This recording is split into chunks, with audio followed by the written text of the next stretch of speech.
Yo me perdí la presentación de esta mañana, por ahí me contaron más o menos de qué se trató, me conté al día con el video cuando esté en el momento, pero pues escuchando estas respuestas que diste a las preguntas que formularon y ya pues también para los demás panelistas es ¿en qué falla el progresismo? ¿Sí? Que se vuelve conservador. O sea, ¿cuáles son las fuerzas o cuál es el problema que hay de fondo en materia política que hace que realmente pues como que se acomoden a determinadas lógicas y se pierda, digamos, como el norte de la agenda? Y creo que de la mano con eso va como la idea de, para el caso argentino, que también nos debería preocupar en el caso de Colombia. En Colombia nosotros queremos resignificar la informalidad, que es lo que se pretende ya en Argentina, pasar, digamos, de esa connotación estadística y entender que allí hay trabajo, que allí hay trabajadores, hablabas de unas ramas y demás. ¿La economía popular se politizó o no se politizó en el caso de Argentina? Es decir, esas personas, yo por ahí leí, en gran parte votaron por ley. ¿Qué pasó allí? O sea, ustedes generaron unas instituciones, un registro de la economía popular y demás. ¿En qué falló, digamos, ese proceso de politización? ¿Y cómo hacer, pues, para el caso colombiano pensar esa dinámica? Yo creo que comencemos por Rosa y ahí vamos reflexionando todos conjuntamente. A ver, un poco siguiendo tu pregunta y sus explicaciones, yo pienso que cuando un partido progresista entra en el gobierno, un partido de izquierdas entra en el gobierno, una de dos, o tiene realmente una mayoría dentro del Parlamento y además tiene una mayoría social dispuesta a defenderlo a partir de las organizaciones, el sindicato, las organizaciones sociales, etcétera, o si no, entrar en el gobierno se vuelve en contra de los propios partidos de izquierda. Porque no se puede hacer nada si no tienes mayoría y si no tienes a la gente en la calle organizada, y por lo tanto estás allí pero no haces nada y la gente dice que para eso no valía la pena entrar y por tanto vamos a votar a otro. Y normalmente este otro empieza a ser la derecha o la extrema derecha. Esto pasó en España. En España, cuando Podemos ganó, o sea, Podemos nace de una gran movilización social que fue el 15M, la gente en las plazas, acampados, manifestaciones, etc. De ahí sale Podemos, gana y sube como la espuma, entra en el gobierno. Y cuando entran en el gobierno se olvidan de dos cosas. Una, de consultar a los movimientos sociales, de reforzar los movimientos sociales que sí existían, y no crearon tampoco su propia organización, no organizaron a la gente por barrios, por círculos, por empresas, por sectores, es igual. No organizaron, se dedicaron al gobierno, se dedicaron al tema parlamentario. Y ahí fue su fin. O sea, de haber ganado casi la mayoría a quedarse absolutamente residuales. Y para mí el fallo fue precisamente esto, no haber hecho caso, por un lado, de lo que ya existía, porque existe. En este momento los movimientos sociales, tampoco hay tantos, pero que son potentes, son el movimiento social de los pensionistas, que batallan, que se manifiestan, que hacen propuestas, etcétera, etcétera. El movimiento social por la vivienda, sobre todo de jóvenes, hay una gran participación de jóvenes en movimiento por una vivienda, porque no hay forma en las grandes ciudades de poder conseguir una vivienda ni de alquiler, porque son carísimos y mucho menos de compra, y también porque hay una gran cantidad de desalojos, cada día hay desalojos en Cataluña y en el resto de España. Y este es otro movimiento importante dentro del conjunto. Pero el partido de izquierdas que entró en el gobierno no tuvo en cuenta, no reforzó ni escuchó las demandas que ya estaban hechas, las leyes que ya habían propuesto, etc. Y por el otro lado tampoco organizó él a las clases populares, cosa que sí que habían hecho en España. Había una gran tradición de los anarquistas antes de la guerra, que de la CNT, que fue sindicato mayoritario impresionante y que además tomó el poder durante la guerra civil, pero también después con el Partido Comunista, tanto en Cataluña como en el resto del Estado, tenía células organizadas en todas partes, por barrios, asociaciones de vecinos, en las escuelas, etc. Eso se terminó. Y la nueva política que hicieron Podemos, basado en las teorías de la Clau y de toda esa gente, lo que pasó es que se olvidaron de organizar y movilizar al personal. Y yo pienso que este fue un poco el fracaso de lo que ha pasado, y en este momento, a partir de aquí, la extrema derecha y la derecha han subido como la espuma. O sea que hay una relación muy directa entre lo que no hace la izquierda y lo que sí sube por la derecha. Y ya que tengo la palabra, yo lo que te quería preguntar, bueno, o quería poner sobre la mesa, es el tope que tiene lo que tú llamas lo que es la economía popular.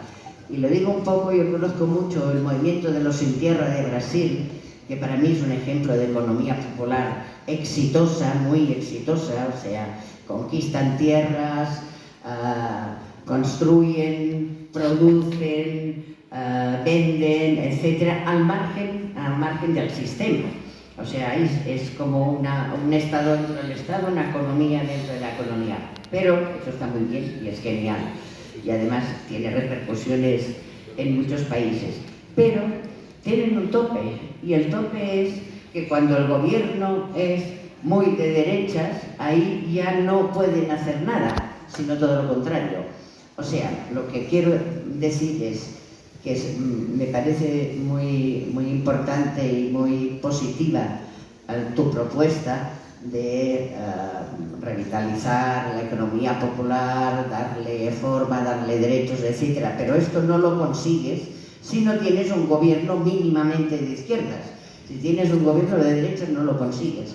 Entonces, ¿cuál tendría que ser en esta situación, mientras tú no tienes un gobierno al cual puedes realmente conseguir que haga todo eso que tú has contado que se debe hacer con los movimientos sociales? ¿Qué hacer en este impasse hasta que no tienes este gobierno? Te pones en política para cambiar el gobierno, continúas movilizando hasta que salga otro gobierno. O sea, es un hándicap que tienen de alguna manera en la economía popular y también los movimientos sociales en general. Y es que hay un tope, tú puedes movilizar, organizar, etcétera, pero si tienes un gobierno absolutamente con un muro, no hay forma tampoco de avanzar. Y entonces es cuando la gente dice, no, hay que tomar el poder, hay que entrar en el gobierno, pero si entras en el gobierno en malas condiciones, aún es peor. Esta sería un poco la disyuntiva.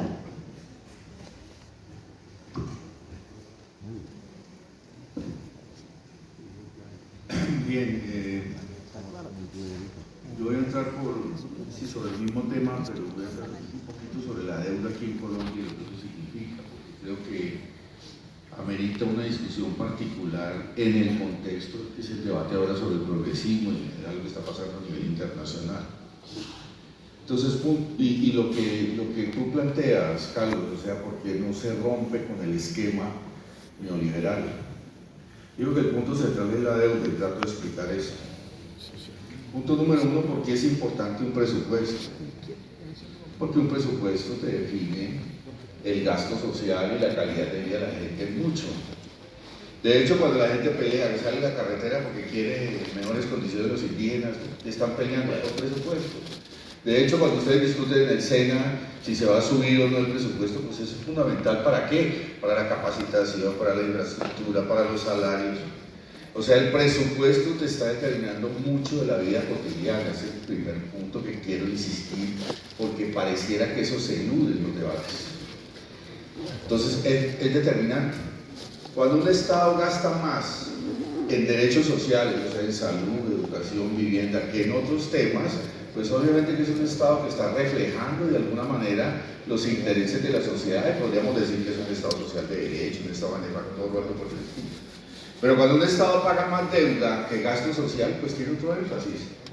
Quiere decir que lo está controlando otra gente que no es realmente la que le garantizan derechos sociales y demás, sino los que tienen intereses en manejar el presupuesto de otra manera.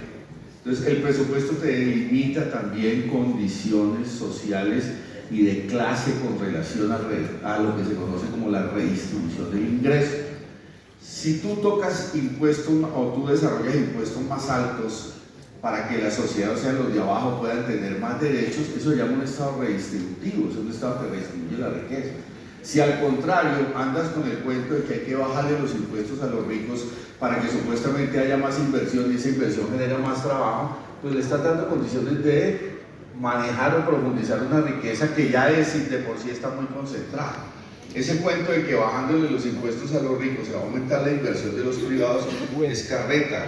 Les digo simplemente para colocar un ejemplo reciente, el señor Trump, cuando subió el primer gobierno Trump, bajó los impuestos de una manera descomunal. Descomunal ha sido quizás, después de Thatcher, la reforma fiscal más a favor de los grandes capitales. Aumentó la inversión de Estados Unidos, se fueron para los bancos, porque los capitalistas pues, hacen inversión si ganan, y si no ganan, pues van a buscar otras esferas de ganancia. Es decir, ellos están preocupados por su ganancia.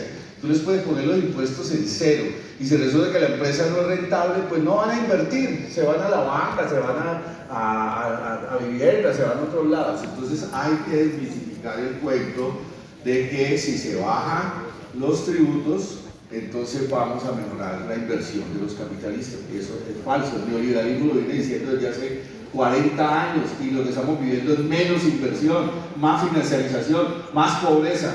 Es decir, hay que acabar con los mitos del neoliberalismo. Por eso estoy en contra de la propuesta de ley de financiamiento que le está bajando todavía más los impuestos corporativos del 35% por medio que hay en Colombia. Pero bien, esa es otra discusión. Entonces sigo con el tema.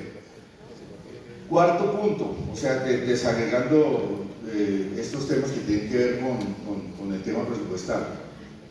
De un tiempo para acá, y esto tiene que ver con algo que preguntó la compañera a propósito de tu conferencia, y es que el gran capital hoy tiene un derecho que se impone sobre los derechos internos. ¿Ya? Hoy, todo esto que se estamos discutiendo deuda tiene un correlato o un derecho internacional impuesto por el Fondo Monetario, las calificadoras de riesgo que representan a grandes capitalistas. Entonces aquí hay otro tema que también hay que decirlo. El presupuesto, cuando tú dices deuda, porque normalmente lo presentan así, ¿no? Tanto de deuda y tal. No, eso tiene acreedores, eso tiene gente que gana con eso tiene inversionistas que compran unos títulos y después los tenemos que pagar con nuestros impuestos. De hecho, les puedo decir que las últimas reformas tributarias nosotros hemos hecho una barbaridad. Desde el 2000, Carlos, llevamos reforma tributaria cada año y medio. Y cuando tú veas las condiciones de esa reforma tributaria es para poder pagar deuda. El último, para cumplir con la deuda. No es una reforma tributaria para distribuir ingresos. Así lo presenten con esa carreta, no es eso.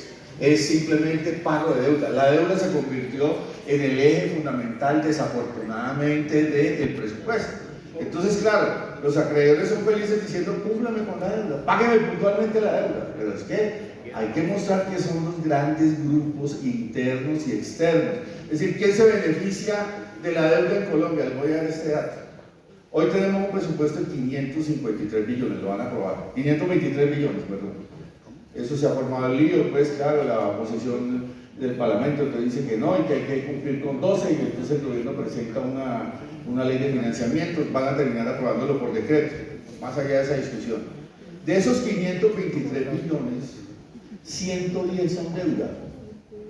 110 son deuda. ¿Cuánto puede ser el presupuesto del Senado de Amparo? No puede pasar de 6 billones, 4 billones de pesos. O sea que, pero les voy a dar un dato todavía más grave. Les voy a dar un dato todavía más grave. Se lo voy a poner en ejemplo de la Universidad Nacional, que me lo conozco hasta el cansancio. ¿Ya? solamente en intereses en el próximo año vamos a pagar 63 billones de pesos. O sea, nosotros estamos ya llegando al momento en el cual se paga más por deuda y por intereses, que eso pasó en América Latina en los 60, Colombia en el 80, Colombia ya está en eso. O sea, algo así como lo que hacen las familias es lo que llaman gimnasia financiera. O sea, estamos endeudados, no alcanza, entonces tú tienes que sacar otra tarjeta ¿no? Hasta que el día que te peguen los tuyos de todas las tarjetas, eso va a explotar. Bueno, Colombia ya paga 64 billones solo en intereses. Quiere decir que usted está pagando aproximadamente 15 años del SENA solo en intereses. Quiero explicar esto porque si no aparece como una discusión simplemente técnica, no es una discusión de todos los días. O sea, cuando un Estado está pagando 15 años del SENA, lo que significa el SENA para el país, lo que significa en formación tecnológica, lo que significa la relación con el movimiento obrero, con los trabajadores, en fin, con la economía popular, o sea, todo lo que puede significar el SENA, y usted está pagando invisiblemente, porque estos debates no se dan en público, 15 años del SENA solo en intereses. Tema complicado, ¿no? Pero ¿saben qué es lo más grave? Que los cálculos del año entrante van a ser todavía más. Ahora estamos en 110, van a ser más o menos 130 y quiero complicarlo con una cosa que se llama gastos de inversión. Porque los gastos de inversión dentro del presupuesto son los que generan riqueza, Carlos. Claro, 80 billones, o sea, nosotros estamos ya en un diferencial, o lo pongo en términos de la Nacional. La Nacional tiene un presupuesto de 3 billones de pesos, de los cuales la mitad los tiene que hacer vendiendo servicios, lo que llama extensión, la mitad. O sea que usted está pagando en intereses más o menos 30 años de la universidad pública, la universidad nacional más importante del país, y usted ve que cada semestre se presentan más o menos 70.000 adolescentes para entrar a la universidad pública y solo entran 10%, 7.000. Tenemos que discutir la deuda en esos temas, en el tema social, en lo que significa en la degradación de la calidad de vida, en lo que significa la imposibilidad de acceso a temas elementales de derecho, mientras usted está pagando una transferencia enorme de riqueza, porque ese es el otro tema que quería tocar. Cuando usted paga impuestos, eso está saliendo de su bolsillo, del impuesto al trabajo, del impuesto al día a día, del pequeño tendero, del pequeño empresario, o sea, todo eso se pega y se vuelve una bolsa de impuestos, y resulta que de ahí, me acabo de leer una carta de la DIAN que le dice a los contribuyentes, oiga, la cosa está muy complicada porque de 4 pesos que tributan, 1 se va para deuda.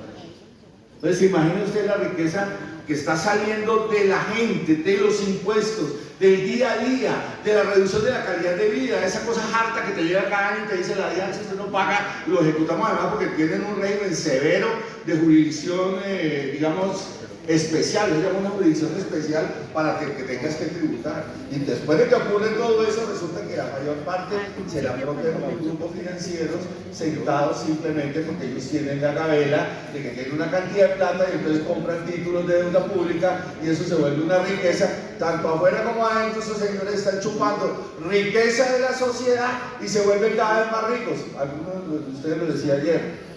Creo que tú lo decías, Carlos, cada vez hay más pobreza, pero cada vez está más concentrada la riqueza. Les doy este dato, el 1% de la humanidad hoy tiene casi que el 70% de la riqueza. Nunca en la historia de la humanidad había habido un nivel de concentración de la riqueza, ni en la lujuria romana, Rosina, ni en la lujuria romana, eso que nos enseñan los césares con plumas para volver a comer y volver a hacer cenas y todo eso. Bien, entonces esa es la situación que tenemos que discutir. ¿A quién beneficia la deuda? A los acreedores. Cuando dicen no hay que pagar puntualmente la deuda, pues hay unos millonarios que tienen inversiones en títulos de deuda pública. ¿Y por qué tienen inversiones en títulos de deuda pública? Porque es un negocio rentable, les voy a decir todavía más. Resulta que ellos inventaron, esto tiene que ver con el derecho, lo que preguntaba la compañera, me llamó mucho la atención. Esto tiene que ver con el derecho. Resulta que hay una cosa que llaman calificadoras de riesgo. Entonces, ¿quiénes son los dueños de esas calificadoras? Los mismos grandes bancos mundiales. JP Morgan tiene una calificadora. Imagínense usted, una calificadora de los bancos dice cuánto tienen que pagar los estados. Entonces nos ponen unas estrellitas. Dicen, no, Colombia ya